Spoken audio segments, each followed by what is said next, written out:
Olá, pessoal. Espero que estejam todos bem. Chegamos aqui na parte final da nossa disciplina, que é o conteúdo de integração numérica.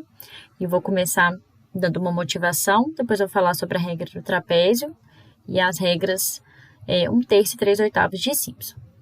Então, existem duas situações nas quais é impossível a gente obter o valor exato de uma integral definida. A primeira situação surge quando a gente quer calcular a integral de a até b de f de x dx e a gente precisa conhecer qual que é a primitiva da nossa função, ou seja, qual que é a função que eu derivo que dá o fzinho de x. Algumas vezes, no entanto, é difícil ou mesmo impossível encontrar uma primitiva para uma determinada função, como provavelmente vocês já viram em outros cursos de cálculo. Por exemplo, é impossível a gente obter essas integrais de forma exata. Então, eu não consigo encontrar nenhuma função que eu derivo que dá a raiz de 1 mais x4. Então, essa função aqui não possui primitiva, então eu não consigo calcular essa integral de forma exata. Aqui do lado direito, a gente tem uma função que é chamada função erro, que é muito importante na estatística. A gente tem aqui a função e elevado a menos t2. Estou integrando essa função. De novo, essa função não possui primitiva, não existe nenhuma função que eu derivo que dá e elevado a menos t2. E aí, lá na estatística, a gente usa essa função na parte da distribuição normal e a gente precisa fazer isso de forma tabelada. A gente usa uma tabela da distribuição normal, não sei se já fizeram algum curso de estatística que foi necessário usar essa tabela. E vendo aqui, como essa integral ela não possui primitiva, a gente vai ter que calcular de forma numérica. Uma outra situação surge quando a função ela é determinada por um experimento científico, por exemplo, por meio de leitura de instrumento ou de dados coletados, e neste caso pode nem mesmo existir uma fórmula que determine a minha função. Então, por exemplo, vamos supor que eu tenho um gráfico, um aparelho que mede o determinado tráfego de dados de uma linha direta de algum site durante o dia inteiro, ao longo do dia. Então, a gente tem aqui um gráfico. O programa me gerou um gráfico, mas eu não tenho qual que é a fórmula específica para essa função. E aí, se eu quero calcular qual que é o tráfego durante um determinado intervalo de tempo ou ao longo do dia, eu vou precisar, então, recorrer a métodos numéricos. Analogamente, a gente tem, por exemplo, a curva, um riacho, eu tenho aqui duas estradas, eu quero descobrir qual que é a área que está limitada aqui entre esse riacho e entre essas duas estradas. Novamente, a gente não tem uma fórmula que determina qual que é a forma do riacho. A mesma coisa, Eu quero, por exemplo, saber a área da seção transversal de um rio, ou mesmo a área superficial. Aqui a gente tem um exemplo de uma fotografia aérea, a gente não consegue obter qual que é a função que me gerou a curva aqui desse lago, desse rio. Então, independentemente da razão, quando a gente não puder avaliar uma integral definida com uma primitiva, a gente vai voltar a nossa atenção, então, para os métodos numéricos. Aqui no nosso curso, a gente vai ver a regra do trapézio e as regras de Simpson. De forma geral, a integração numérica consiste em integrar um polinômio Pnx de grau n, que vai interpolar os pontos x0 f de x0, x1 f de x1 até xn f de xn. A gente já viu que esse polinômio aqui existe, desde que esses pontos sejam distintos, então a gente garante que a integração numérica está bem definida.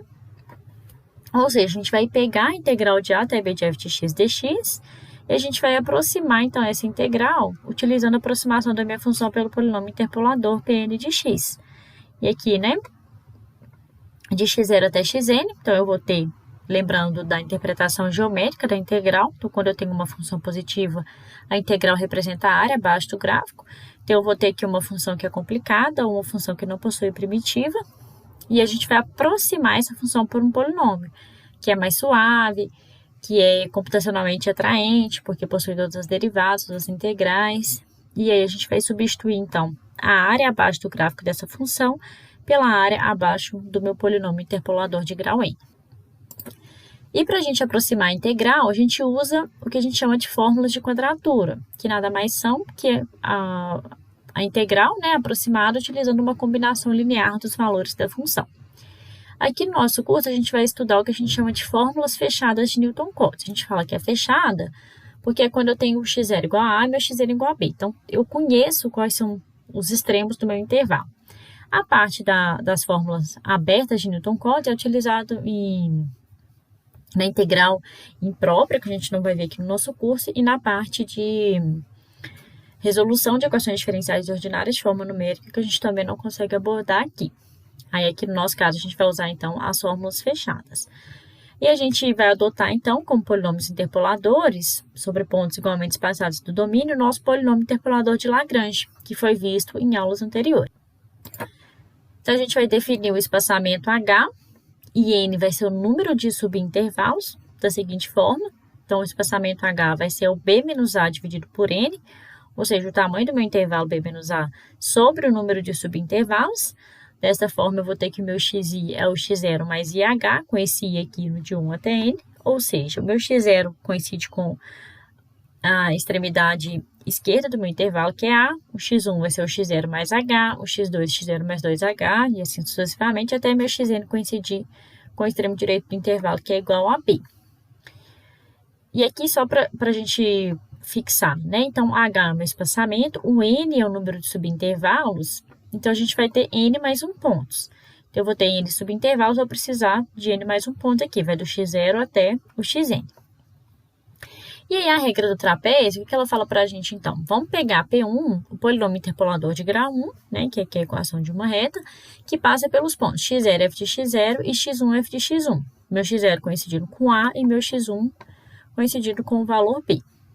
Então, a gente vai aproximar a função f de x dx pelo polinômio interpolador de grau 1, P1 de x dx, né? Então, de A até B, de f de x dx vai ser aproximadamente a integral de x0 até x1 de P1 de x dx. E aí, lembrando, né, como é que era o polinômio interpolador de Lagrange, então, de grau 1. Então, vai ser o f de x0 vezes o L0 de x, mais o f de x1, L1 de x, em que o L0 e o L1 são dados por essas expressões que a gente já viu em aulas anteriores. E aí, quando a gente substitui, então, o polinômio interpolador aqui no lugar do P1 de x, com as fórmulas anteriores, a gente vai obter essas expressões. E após alguns cálculos, fazendo aqui a mudança de variável, chamando x de x0 mais IH, fazendo a substituição, a gente vai obter o seguinte resultado. A integral de x0 até x1 de P1 de x dx é igual a h sobre 2, o h é meu espaçamento, que multiplica aqui o f de x0 mais o f. Então, aqui a gente tem a interpretação geométrica, daí que vem, então, o nome regra do trapézio. Então, a gente vai aproximar. A gente tem aqui uma função, então, eu estou aproximando a área abaixo dessa função pela área abaixo agora da reta, que é o polinômio interpolador de grau 1. Então, aqui a gente vai obter, né, a área abaixo da reta, vai ser exatamente a área do trapézio. Como que é a área do trapézio, vocês lembrarem lá da geometria plana? É a base, o tamanho aqui, né, o f de x0 da base menor, mais a base maior, vezes a altura dividido por 2, que é exatamente aqui a fórmula dessa expressão, né? O h aqui é o espaçamento, né? O meu espaçamento que foi definido anteriormente aqui. A gente só tem 2 pontos. E a gente observa, né, que quando esse intervalo é pequeno, a aproximação é razoável. Mas se o nosso intervalo é grande, o erro é... Olha aqui, a gente está aproximando, né, a área abaixo da curva pela área do trapézio. Então, a gente obtém um erro aqui, né, ao fazer essa aproximação. Então, aqui, um exemplo, né, que seria o meu erro. Então, eu tenho aqui a minha curva e aqui a área do trapézio, né, abaixo da reta. Então, como que a gente faz para melhorar essa aproximação? A gente pode dividir o nosso intervalo AB em N subintervalos de tamanho H, de amplitude H, de tal forma que o meu x0 coincida com A, meu xn coincida com B. E o que a gente vai fazer, então, para melhorar a acurácia da regra do trapézio? A gente vai aplicar a regra do trapézio para cada um desses subintervalos. Então, eu vou aplicar a regra do trapézio x0 até x1, x1 até x2, x2 até x3 e assim sucessivamente. Então, agora a gente vai ter a integral de x0 até xn. Então, eu dividi o meu intervalo aqui em n subintervalos, ou seja, n mais 1 ponto. Então, vai de x0 até xn. A integral de x0 até xn de f de x dx eu posso separar pelas propriedades da integral, como sendo a integral de x0 até x1 de f de x dx, mais integral de x1 até x2 de f de x dx, e assim sucessivamente até a integral de xn menos 1 até xn f de x dx. E aí, em cada uma dessas integrais, a gente aplica a regra do trapézio. E aqui, né, fazendo as manipulações algébricas, a gente obtém a regra do trapézio generalizado. Então, observa aqui que eu vou ter o h sobre 2, h é o meu espaçamento, que é b menos a dividido pelo número de subintervalos. Então, eu vou ter h sobre 2, que multiplica o f de x0 mais o f de xn, e aqui os meus pontos internos têm todos peso 2, né, devido aqui à fórmula, a linha anterior, né? A forma do trapézio aplicada em cada um dos meus subintervalos. Então, a regra do trapézio é h sobre 2, os extremos têm peso 1 e os pontos internos têm peso 2. E aqui a gente obtém, então, a regra do trapézio generalizada. Então, aqui eu tenho uma ilustração geométrica, quando a gente aplica, né, múltiplas vezes a regra do trapézio. Então, eu estou aumentando aqui o meu número de subintervalos. Então, aqui eu tenho uma função, estou aproximando aqui com 2 segmentos, com 3 segmentos, com 4 segmentos, com 5 segmentos, e assim por diante. Então, em cada intervalo, a gente aplica a regra do trapézio. E à medida que a gente aumenta o número de subintervalos, a nossa aproximação também fica melhor. No próximo vídeo, a gente vai fazer exemplos para entender melhor a regra do trapézio e também utilizar o VCN para o cálculo dessa integração numérica. Até mais!